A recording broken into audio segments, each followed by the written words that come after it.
Now we actually got each other number. The reason why this fight actually, I feel like it got made because me and him was start talking to each other, FaceTiming each other. You know, you had to get this fight done. This is a weird story that just happened this week.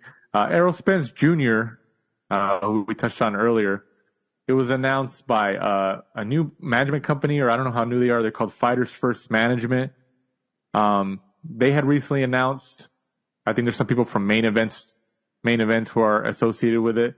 They had announced in like a couple social media postings that Errol Spence had signed with them, and they're like, oh, now Fighters First Management Company has signed Errol Spence. It's this big old announcement. It was getting talked about on Boxing Twitter and all that.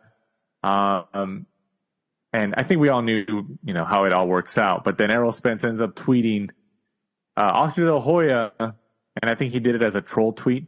He tweeted, "Congratulations to Errol Spence Jr. on your new management team," or something along those lines.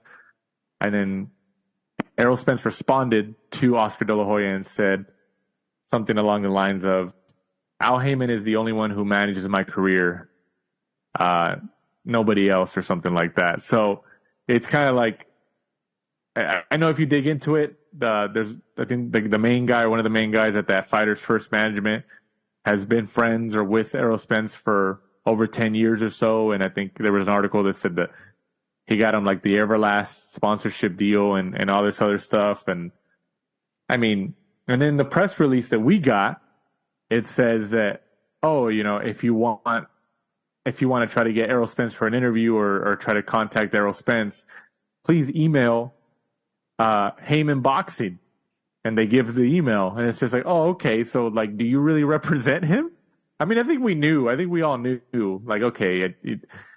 But I think it's interesting. Like, I wonder what that Fighters First Management now thinks.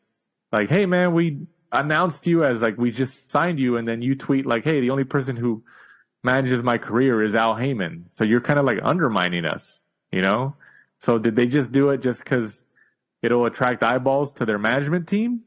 Or, do they really have an agreement with him? Is he paying them a fee? Like, I don't see it. The main reason this fight got made is because Errol Spence got from up under Al Heyman in a certain perspective as far as his career and making fights. That's clear to see. You see the paper trail, you see the paperwork, you see everything, you know what's going on. That's exactly what happened, And for those, it's like, well, that doesn't mean anything. Al Heyman is still working with him. Of course, Al Heyman is still working with him because Al Heyman got hooks in him in a way that he can't get released anyway. Not like that, not 100%. Once his hooks is in you, his hooks is in you, And as far as Errol Spence saying that, Al Heyman is the only one that manages my career. And just like old dude was saying, that's kind of undermining their company, because how can they get credit for doing something with your career that you say Al Heyman is doing? And this is most important. Just like I said before, if you got a new management, who was the old management? Okay.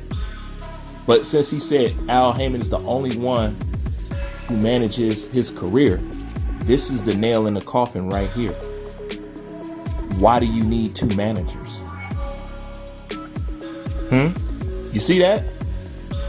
So like I said before, that was just Errol Spence trying to keep up, trying to save face for business purposes. Don't want to make Al Heyman look bad. I mean, after all, it's in the contract. You can't do that. So he's just, protecting the man that he still has to do business with at the end of the day.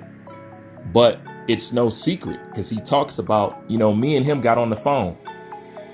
Terrence Crawford was been trying to get you on the phone, but you was directing it to Al Heyman to the point that Terrence Crawford had to talk to Al Heyman. And then when Terrence Crawford questioned you about not being hands-on, Errol Spence said, that's why I got a good management team and that, they do all that for me. Now he's saying the only reason the fight got made is because me and him was talking. But that's what Terrence Crawford tried to do with Errol Spence from the get-go. Even back to the video where they got into it backstage, where he was like, man, I called you. He's like, man, I don't know your number. He's like, you got my number now. Save it. You know, Terrence Crawford been trying to reach out to Errol Spence personally, you know, and Terrence Crawford is doing him a favor by saying, you know what, let's not worry about why the fight didn't happen.